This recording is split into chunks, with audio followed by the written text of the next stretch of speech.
Bismillahirrahmanirrahim. Assalamu alaikum dear students. My name is Aisha Salim. I hope you all are fine and doing well.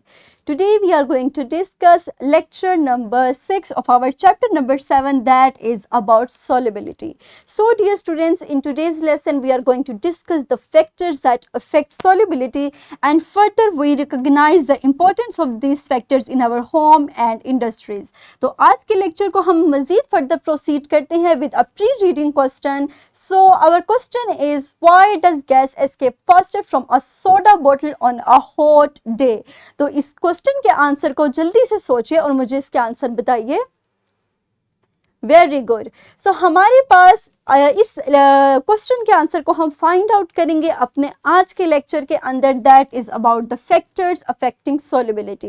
Dear students, आज के lecture के अंदर हम अपने दो factors को डिस्कस करेंगे. First one is about the temperature, whereas second one is हमारे पास सेकेंड वन को हम टेम्परेचर के बाद डिस्कस करेंगे.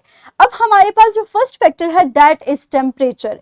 सॉल्युबिलिटी की अगर बात करें तो हमारे पास टेम्परेचर इंक्रीज होने की वजह से सॉलिड एंड गैसेस के अंदर solubility increase होती है. So keep in mind that solubility increases with temperature at higher temperature because it weakens the attractive forces that are present between them. तो हमारे पास अगर हम इसके ग्राफ को देखेंगे और एक्स एक्सिस वाई एक्सिस पे अगर हम solubility को रखें और एक्स एक्सिस पे अगर हम टेम्परेचर को रखें तो हमें इस तरह का ग्राफ मिलेगा which represents that by increasing temperature the solubility of solute in solvent also increases. So there is a direct relation between these two terms. But what happens in case of a gas? So dear students, अगर हम gas की बात करें तो solubility हमारे पास gas के case के अंदर डिक्रीज हो जाएगी. ठीक है, अगर हम गैसेस के अंदर टेम्परेचर को डिक्रीज करेंगे तो सॉल्युबिलिटी इंक्रीज होगी, और अगर हम सॉल्युबिलिटी टेम्परेचर को इंक्रीज करेंगे तो काइनेटिक एनर्जी के ज़्यादा होने की वजह से गैसेस इजीली एस्केप कर जाएंगी हमारे पास, जिसकी वजह से हमारे पास सॉल्युबिलिटी डिक्रीज हो जाती है. अगर हम इसके ग्राफ को देखें, हम y एक्सिस पर solubility को लें और इसी तरह x एक्सिस पर हम टेम्परेचर को लें तो हमारे पास कुछ इस तरह का ग्राफ आता है. And this graph represents that the solubility of gases decreases by increasing temperature due to the increase in kinetic energy, और इस वजह से हमारे पास गैस मॉलिक्यूल्स एस्केप हो जाते हैं फ्रॉम द सरफेस. नेक्स्ट हम चलते हैं अपने प्रेशर इफेक्ट की तरफ. अगर सॉलिड और लिक्विड की बात करें तो keep in mind that in case of solid and liquid the pressure has no effect, it has a very negligible effect. लेकिन अगर हम गैसेस के केस में बात करें तो याद रखिए कि सॉल्युबिलिटी गैसेस के केस में प्रेशर के इंक्रीज करने के साथ साथ ज़्यादा हो जाती है. So we can define it as the solubility increases with pressure. Higher pressure forces more gas molecules into the solution as a result of which the solubility increases. So dear students, next हम अपनी इसी knowledge को apply करते हुए अपने एक skill को achieve करेंगे. आप इसको ओपन कर सकते हैं. You can easily get access to this skill by scanning the QR code or by clicking on the link that is provided in the description of this video. So हमारे पास इस तरह की वर्कशीट है.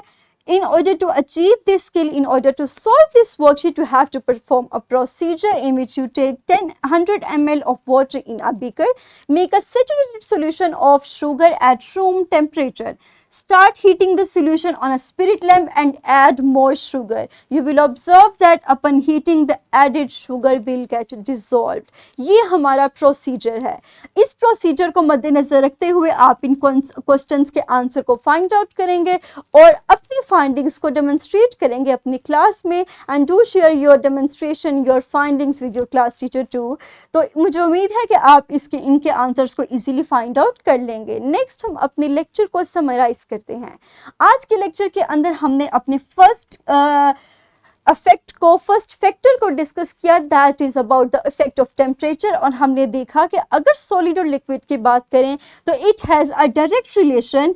क्योंकि हमारे पास सोलिबिलिटी इंक्रीज होगी as increasing temperature.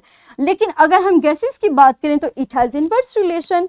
जैसे ही temperature increase करेंगे सोलिबिलिटी डिक्रीज होगी, और टेम्परेचर डिक्रीज होने के साथ साथ हमारे पास सोलिबिलिटी इंक्रीज होती है। इसी तरह आप देखें जैसे ही टेम्परेचर इंक्रीज हो रहा है सोलिबिलिटी आहिस्ता आहिस्ता कम होती जा रही है।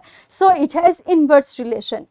नेक्स्ट हम आते हैं इफेक्ट ऑफ प्रेशर की तरफ। अगर सॉलिड और लिक्विड की बात करें तो हमारे पास प्रेशर का इफेक्ट बिल्कुल नो है, लेकिन अगर हम गैसेस की बात करें तो हमारे पास सॉल्युबिलिटी इंक्रीज होगी by increasing the pressure. So here's a worksheet, you have to apply your knowledge in order to solve this worksheet. The link of this is also given in the description of this video. So dear students, pause your video for few seconds and quickly solve this worksheet. Very good, मुझे उम्मीद है कि आपने इस worksheet को easily solve कर लिया होगा। That's all about today's lecture. मुझे उम्मीद है आपको आज का लेक्चर क्लियर हो चुका होगा। इंशाल्लाह अपने अगले लेक्चर के अंदर हम अपने नेक्स्ट 2 रिमेनिंग फैक्टर्स को डिस्कस करेंगे। तब तक के लिए अपना ख्याल रखिएगा। Thank you very much and अल्लाह हाफिज़।